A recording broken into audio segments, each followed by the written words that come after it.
Hey guys, Pastor Clem here. And Giselle.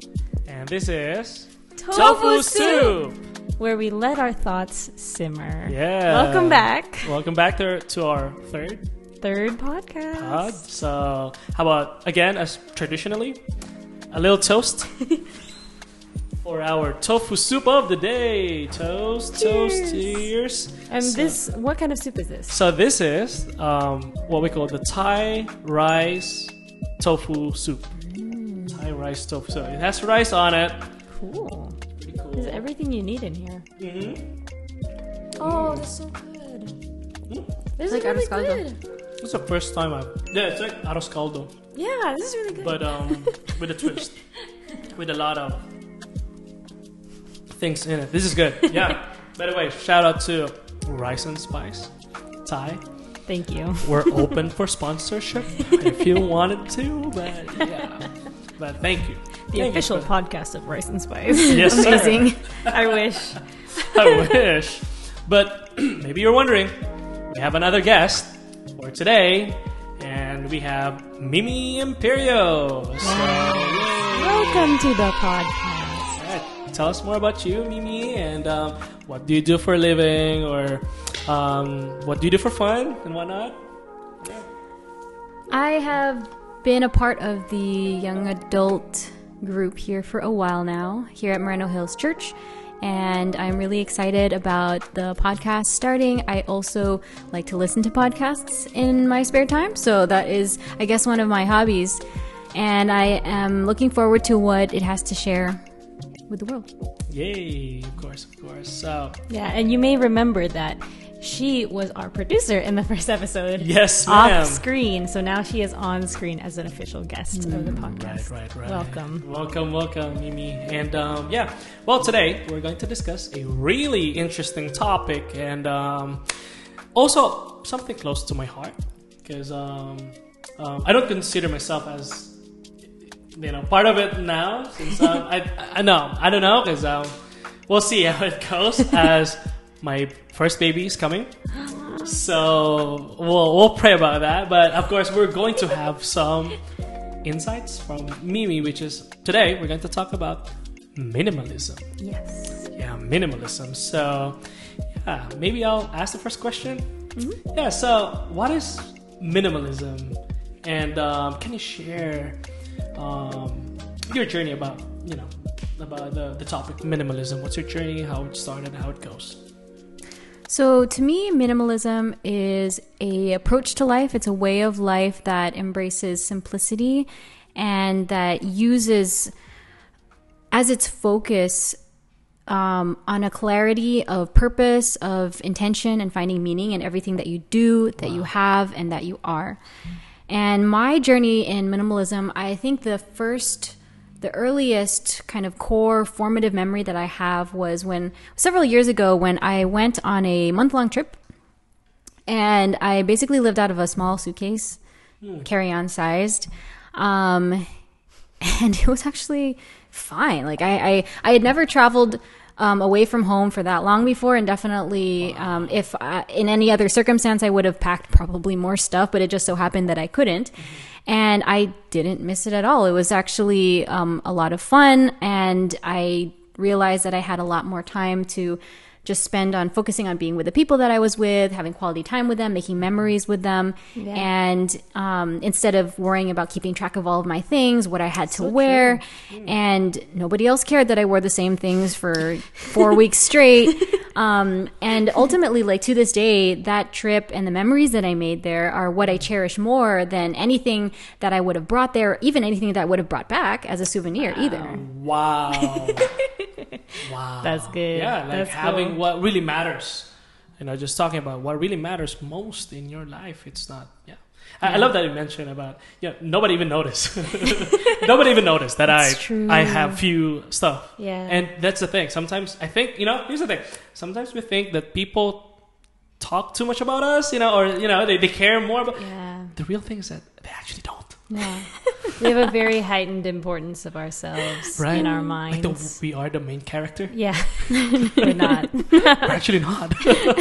That's Everybody thinks that. It's the problem. Yes. I mean, there's a balance to stay appropriate, of course, but Yeah. I mean, that's It's something. possible to live with a lot less than we Yes. all tend to have. Wow. So, with that being said, do you have some practical tips on minimalism? What are ways to practice this in your life? So I will say that I will draw on a lot of the principles from Marie Kondo.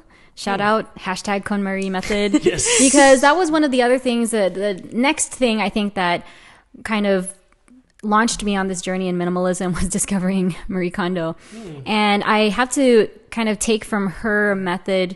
One of the first things, or actually probably the first thing that she has all of her students do in her tidying lessons, as she calls them, is to envision your ideal lifestyle.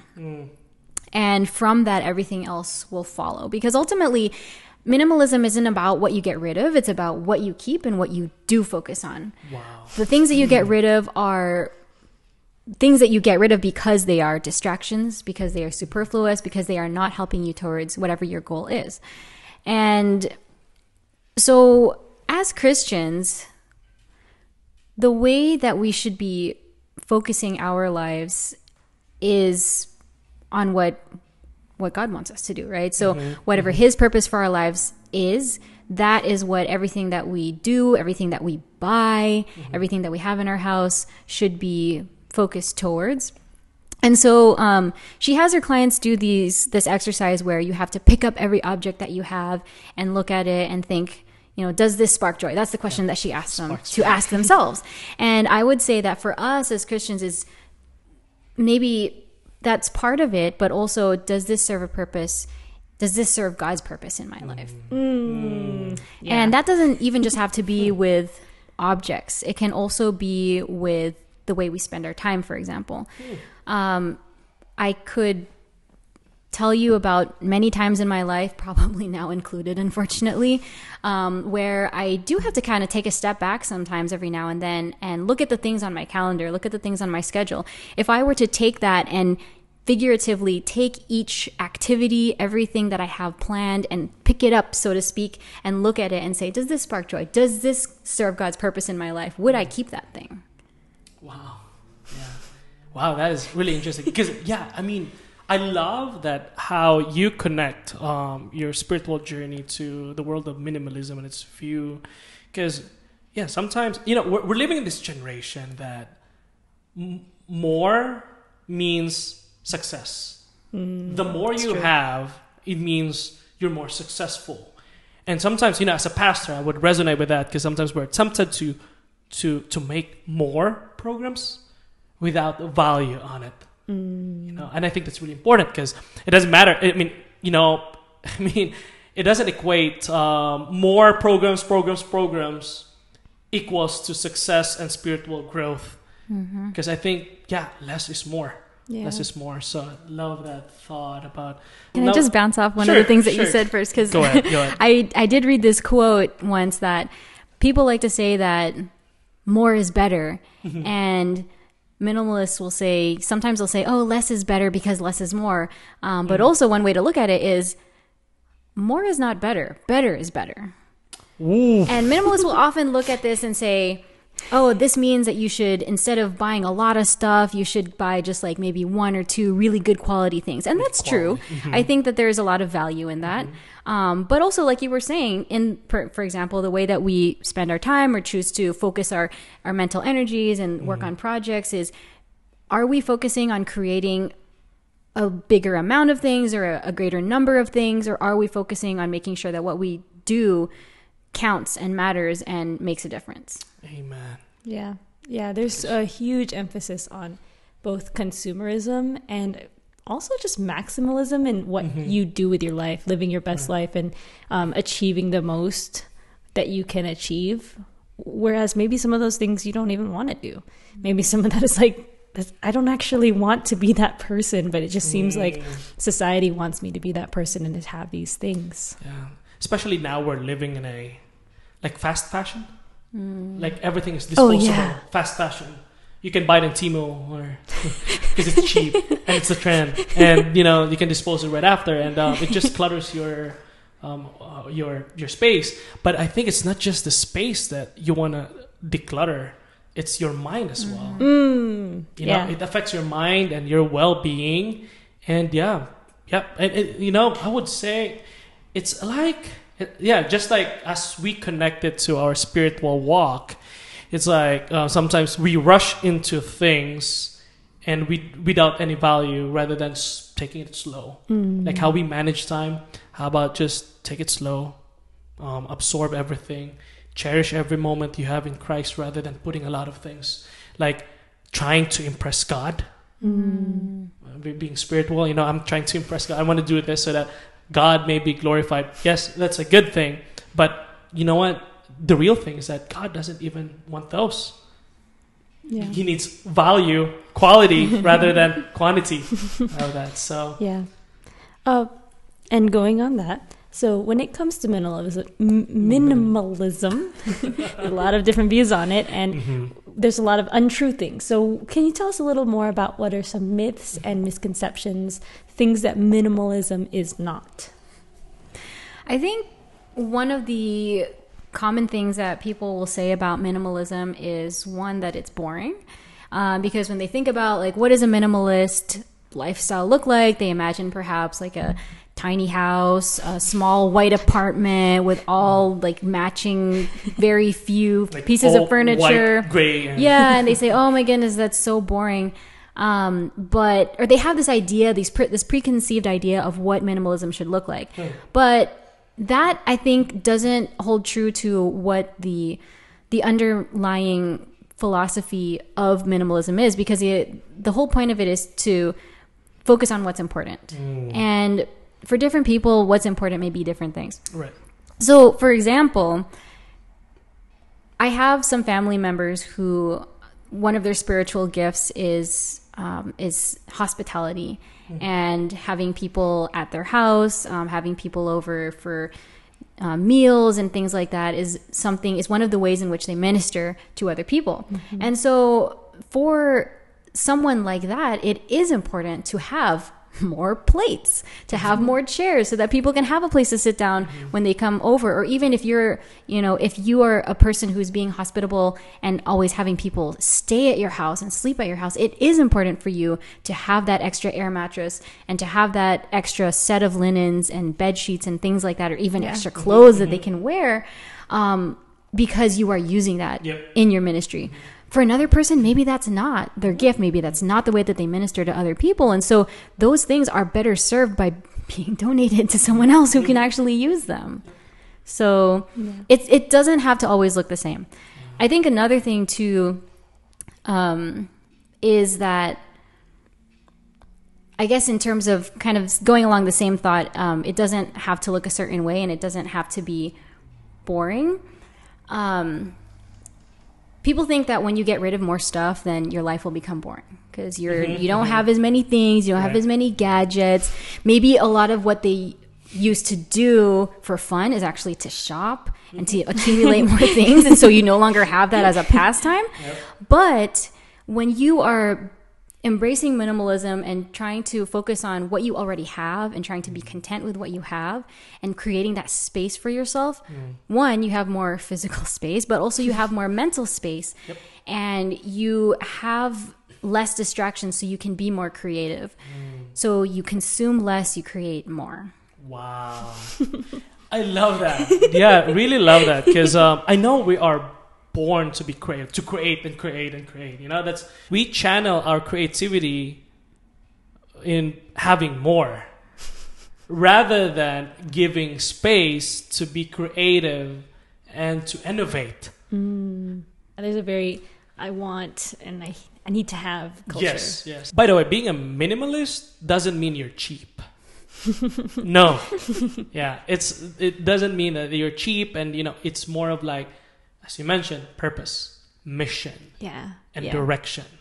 If it's not inclined to your purpose, then it's a baggage. A baggage in your life. True story. So So I don't know if I need to proceed to the Yeah, next you want to question. ask the next Yeah. Because so we're done with the common myths, right? So Yeah. how do you navigate social expectations when it comes to minimalism? So I know minimalism often challenges societal norms and consumer culture. That's our culture, being a consumer. So how do you navigate societal expectations while embracing a minimalist lifestyle? So again, minimalism is one, it's a lifestyle and it's a way of approaching how we do life. And it's fundamentally about reorganizing your priorities. And again, kind of bringing this back, as Christians, our ultimate priority is not to please society. It is not even to go with societal norms. It's to do what God's purpose for us is, what His purpose for us is in our own lives. And so, yes, there is this whole culture of consumerism, of having more, of buying more, having more stuff.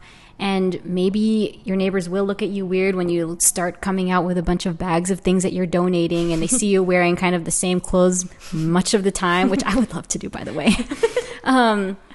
But if that's what God's calling you to do, and that's the way that you're going to bless others, then it doesn't matter what other people think. And I think one of the other ways too that that societal norms can make it difficult for people trying to embrace a minimalistic lifestyle is kind of going back again to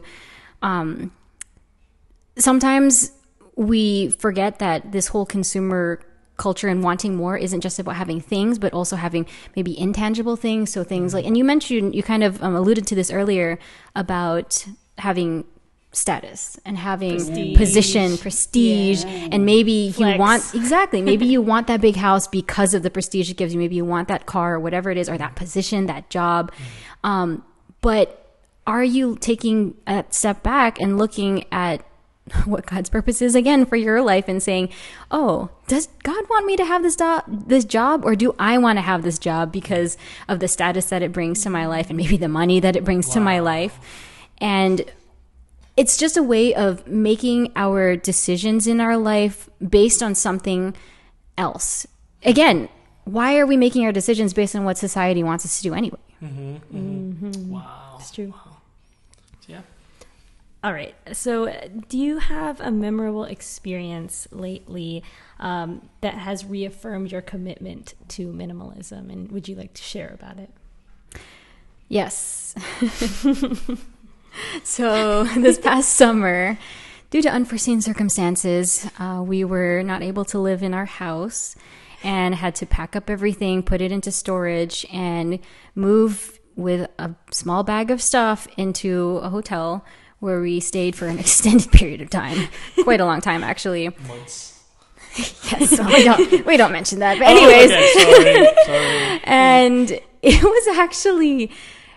was such a memorable experience. It was actually kind of fun, I guess, looking back at it.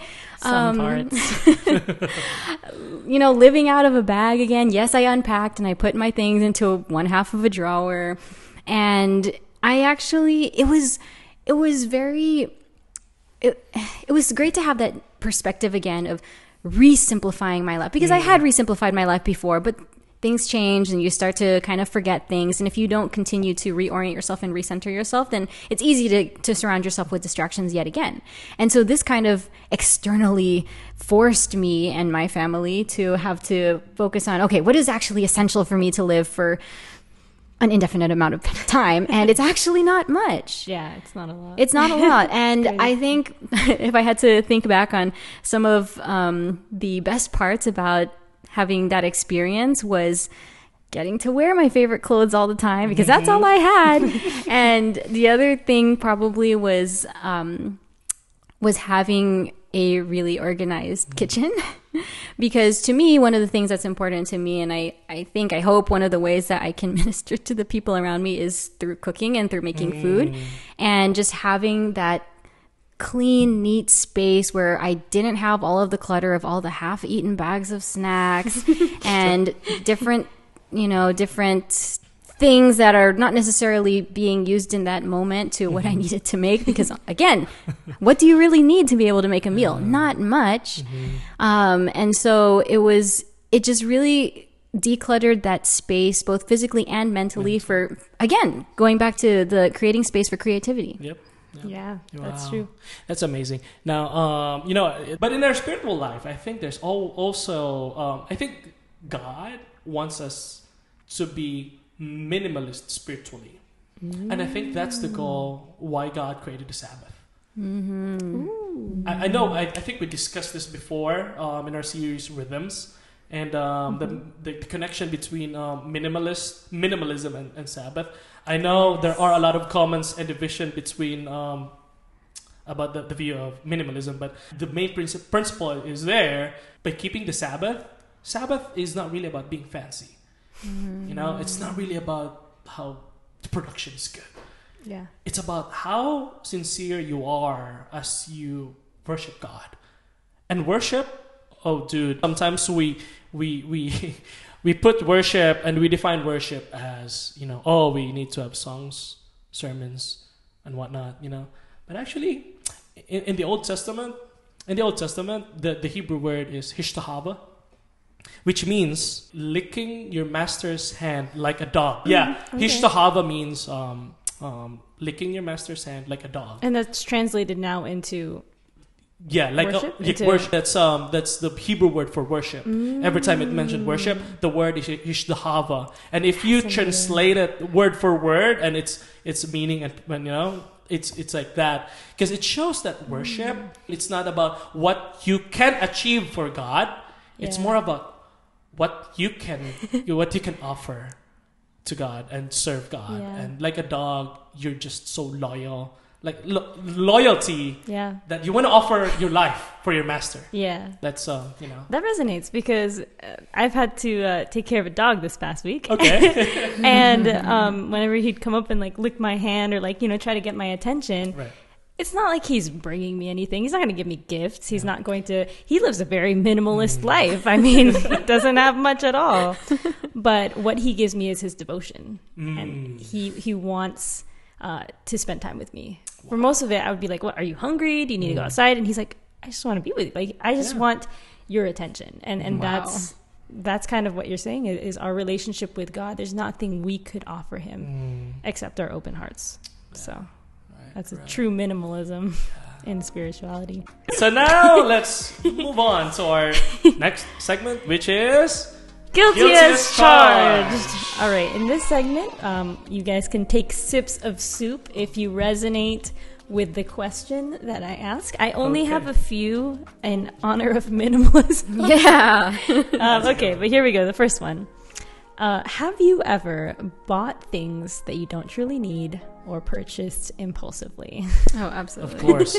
You know that sale thing? 70% discount? Dude. It's a steal. It's a steal until it's not. It's a steal them stealing from you. Yeah, steal from your pocket. All right. Have you ever been guilty of not letting go of some sentimental items, like special gifts, heirlooms, or anything that you don't even need? Yeah, that too. You know what? I'm a sentimental guy. Yeah. You know, I always have... I have a box full of, what do you call that? Holiday cards. Oh. Yeah, since I moved to America. Oh my goodness. Yeah, for 5 years. I've been keeping those. I know I don't know, I'm still on that. I need to let go. But okay, I'm gonna save it. My main plan. I have this box. I don't know if you were there. If you were here when I was installed as a pastor. During my installation as a pastor, probably they have this box, a really fancy box about what it says welcome to Marina Hills Pastor Clan. Aww. And it has snacks on it. And they put I still have my greetings card, like welcome card here in my office, and I keep everything that I receive from. Oh yeah, it's that's so sweet. Yeah, so. Let's see if Mimi's here. Oh, probably. Yeah. Ooh, yeah, you're here. Welcome to MHC. Nice to meet you at AU. Greetings from at the Abbey. Shout out to Abby. Yep, Abby, let's go. Mimi and Bear. I mean, I've been keeping this because I don't know. I'm too sentimental. Maybe because I have some anxiety, and it gives me hope every time I open those things. Yeah, that's why I'm still guilty of keeping things. I don't know if I have to. I think I have to, but I would say that contributes a lot purpose. to your mission. Yes, so that's my thing. Yeah, and I think for me too. Like I hold on to some sentimental things, but for me, like those things are part of what grounds me and what reminds me of what I'm grateful for. And that I want to get to, I'm not a minimalist, but I couldn't not be defined as one. But I do want to get to the place where I can say, I want to, maybe take those things out of the box that they're buried under in the closet and move some clutter, donate some clutter that's actually in my house, and put up some of those things that are important to me somewhere where I can see them, where they can serve their purpose. Yeah, and I think in terms of the times when I have held on to something a little bit longer than maybe its purpose had been already served, the times when I do finally say, you know what, okay, this has been going on long enough and I really haven't thought about it in who knows how long.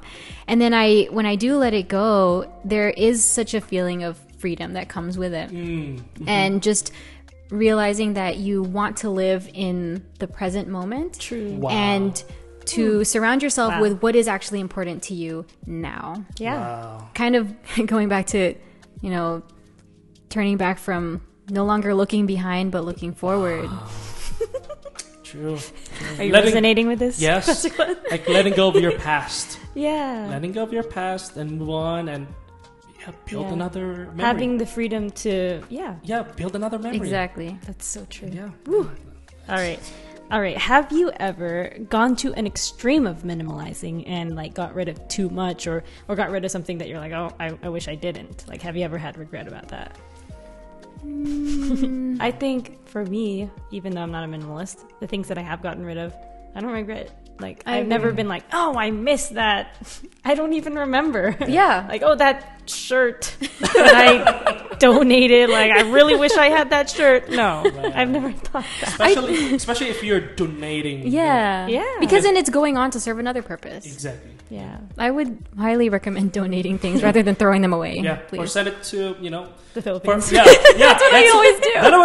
I mean, balikbayan boxes. It's a thing, and there are families that are grateful for that. Yeah. We did that in church last year. We had this love box, and we let the small kids, like adopt a kid and put it in a shoebox, the shoebox thing, and send it to the film. It's okay if it's used or you don't have to buy whatever extras you have, toys. And in a books. way that's kind of honoring it. Like maybe Exactly. if you said like, oh, I wish I could still use this thing that I have, but I don't use it anymore. Right. To honor its purpose and to give it another God-given purpose in its item life. Yeah. It's is very to give it to someone else. Very Toy Story 3 coded. So I will say a core memory for me in terms of not regretting, I guess, losing things, if you want to call it losing things. In this case, it was a potential loss. Was what was this, last year, maybe a couple years ago, when there was a hurricane that was going to come through our old house where our parents still live, and this was the first time that it was going to really kind of it was supposed to go actually through kind of the center of our town. And I remember my parents, talking to them and them saying, yeah, we're packing up at least, documents and things that we need. But I guess, if the house gets destroyed, then at least we'll be safe. And I was like, I felt like, at first, I felt like I would be sadder about potentially losing everything that I grew up in, like my childhood home. And I probably would have been like, okay, spoiler alert, it didn't happen. Our house is okay. But if it had, I had to agree. I mean, I would be sad about losing the place where so many memories where I had so many memories, but I haven't lost the memories. And as long as I still have those, and as long as I still have, my parents, as long as they were safe, like that's fine. We will make do. We will make new memories. Right. Wow. Wow. It's beautiful. Well, I guess the last question, Have you ever experienced fear of missing out or FOMO? As a minimalist? Like in general, I guess. Yes. As a minimalist? As a minimalist, as it pertains to being minimalist instead of being part of consumerism. Yeah. I'm guilty of that. You know, I don't know. There's. I'm not trying to make reasons. No, I want to hear what you have to say. I'm not making excuses. Because sometimes, you know, for example, I tried collecting sneakers for a bit. That was when I started working. Because for the first time I got a salary, I could buy things, and I was deprived for the longest time because I'm dependent with my parents, and finally I can afford it. And I even flexed it to my parents, like, "Hey, mom, I can buy it." I was like, "Go ahead, son, enjoy your money," and stuff like that. It was like, oh boy, it was so funny because I feel like if there's a new sneaker coming up, like I feel like, oh, I have to have it, and I always, you know, make reasons like, oh, I want to stay relevant to the younger generation, to the youth, and I'm gonna wear it. I'll just don't wear. Need sneakers to do that. That's the thing. I'm just making up reasons for me to justify that I was deprived from the past and trying to heal that with, you know, my inner child. Like we talked about in the last one. Last one, yes, touched feeling on. that inner child. Yeah, But which, at the you end know, of the day, has it's its not. validity, but maybe not in that avenue.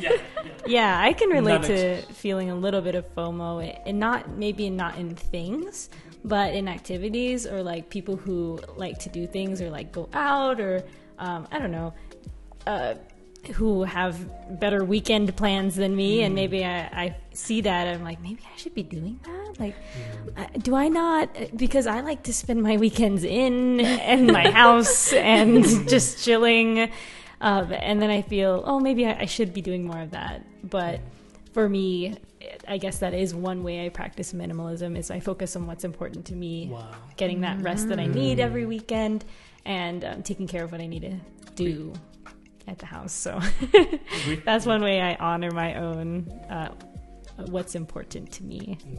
So that's my last question. Any final closing thoughts on minimalism for our viewers? Yeah, I'd just like to say that all views expressed by us are our own personal opinions. But kind of going along that... not endorsed by any organization. Not endorsed by any organization, and also not necessarily applicable to everybody who listens to this. And I just want to, you know, remind everybody that we are speaking from our experiences and our situations as well. And in our situation, one of the biggest threats that we have is the threat of an excess or an abundance of material things. And I know that that's not everybody's situation. And, you know, like you were saying, you were minimalist initially because you had to be. You couldn't help but be because you didn't have that. And, but that being said, I hope that some of the principles that we've talked about still resonate with hopefully everyone who listens, and that you can still have some takeaways from it, and apply these principles to your own life in whatever way that means. Because ultimately, again, minimalism is about focusing on what is important.